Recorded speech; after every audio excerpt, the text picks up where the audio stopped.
Hello viewers, আসসালামু আলাইকুম। Welcome back to Mahmuda's kitchen. কেমন আছেন সবাই? আজকে আপনাদের সাথে শেয়ার করব চিকেনের অসাধারণ একটা রেসিপি, যেটা একবার খেলে আপনার পেট তো ভরবে বাট মন ভরবে না। আর আমার আজকের রেসিপি হলো চিকেন মাসালা রোস্ট। এর স্বাদ এবং ঘ্রাণ আমি বলবো এক কথায় জাস্ট ওয়াও। চলুন তাহলে দেরি না করে ঝটপট পুরো রেসিপিটি একবার দেখে নিই। এখানে কয়েক পিস চিকেন নিয়ে নিয়েছি, যেগুলো খুব ভালো করে পরিষ্কার করে ধুয়ে পানিটা ঝরিয়ে নিয়েছি। এখন এগুলোকে কাট করে নিতে হবে।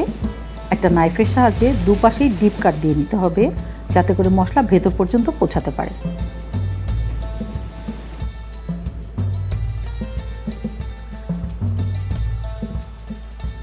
এখন মেরিনেশনের প্রসেসটা দেখে নিব। এই জন্য একটা বলে নিব 1 টেবিল চামচ ধনে গুঁড়া, 1 টেবিল চামচ কাশ্মীরি লাল মরিচের গুঁড়া, 1 চা চামচ হলুদের গুঁড়া, 1 চা চামচ জিরা গুঁড়া, 1/2 চা চামচ গরম মশলার গুঁড়া, 1/2 চা চামচ গোলমরিচের গুঁড়া, 1 টেবিল চামচ আদা রসুন বাটা, 2 টেবিল চামচ টক দই, 1 চা চামচ লবণ, 1 টেবিল চামচ ময়দা এবং 1 চা চামচ কর্নফ্লাওয়ার। এবারে সমস্ত কিছু একসাথে মিশিয়ে নিতে হবে।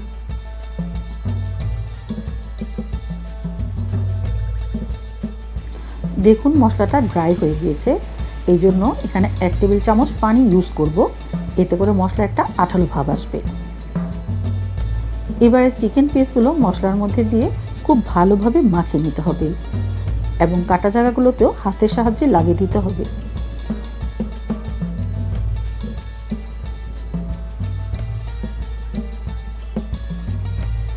মশলা মাখানো হয়ে গিয়েছে, এখন মেরিনেশনের জন্য আধা ঘন্টা রেখে দিতে হবে।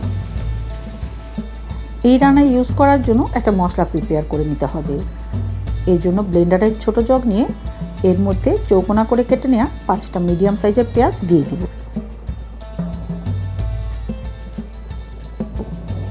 সাথে দিব 6টা বড় রসুনের কোয়া, ছোট হলে আপনারা একটু পরিমাণে বাড়িয়ে দিবেন, এবং 5-6টা কাঁচামরিচ। এখন ব্লেন্ড করে নিতে হবে। মশলাটা কিন্তু পুরো মিহি পেস্ট করিনি, একটু ভাঙা ভাঙা অবস্থায় থাকবে, আবার কিছু আস্তও থাকবে। এই মশলাটা এভাবে ব্লেন্ড করে নিতে হবে। চলুন এখন মেইন প্রসেসে চলে যাই। চুলায় একটা ফ্রাইং প্যান বসিয়ে দিয়েছি, এর মধ্যে দিব 1/4 কাপ তেল। এই রান্নাতে তেলের পরিমাণটা একটু বেশিই লাগবে, এবং 1 টেবিল চামচ ঘি। এতে করে এর মধ্যে খুব সুন্দর একটা ফ্লেভার আসবে।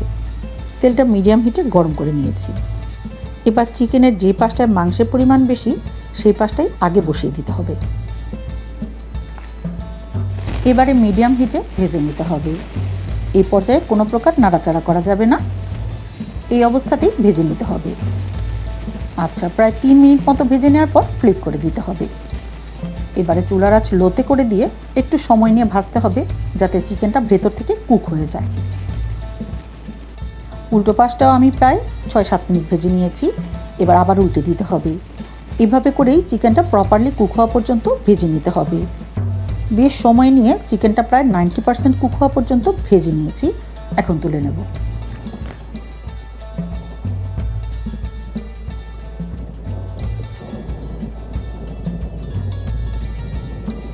সেই তেলের মধ্যেই ফোড়নে দিব ক্রাশ করে নেওয়া 1 টেবিল চামচ জিরা এবং 1 টেবিল চামচ ধনে। 30 সেকেন্ড মতো ভেজে নিতে হবে।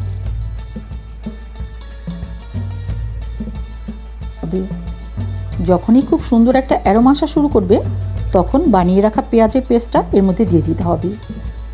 সেই সাথে আরও কিছু মশলা ইউজ করব, এই জন্য দিব 1/2 চা চামচ চিলি ফ্লেক্স এবং 1 চা চামচ শুকনো মরিচের গুঁড়া আর সামান্য পরিমাণে লবণ।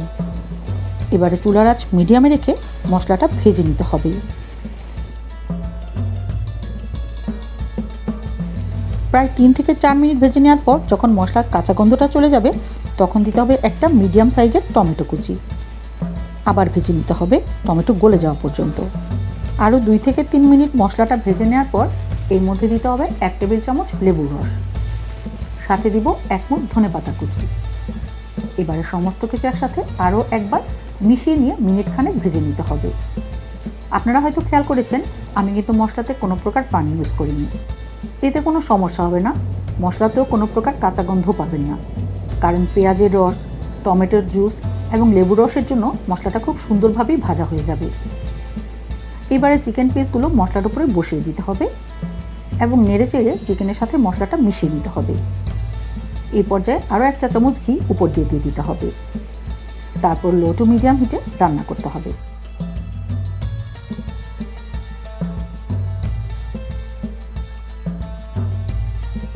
5 মিনিট মতো রান্না করে নেওয়ার পর উল্টে দিয়ে আরও 3 মিনিট মতো রান্না করে নিলেই চিকেনটা 100% কুক হয়ে যাবে।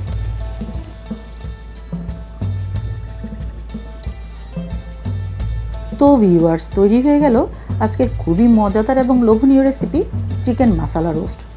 আপনারা রুটি, পরোটা অথবা লুচির সাথে এই চিকেন মাসালা রোস্টের এক বাইট নিলেই বুঝবেন এর স্বাদ এক কথায় লাজবাব।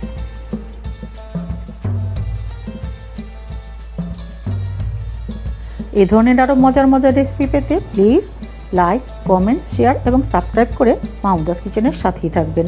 আর পরবর্তী ভিডিও আসা পর্যন্ত সকলেই ভালো থাকবেন, সুস্থ থাকবেন। আল্লাহ হাফেজ।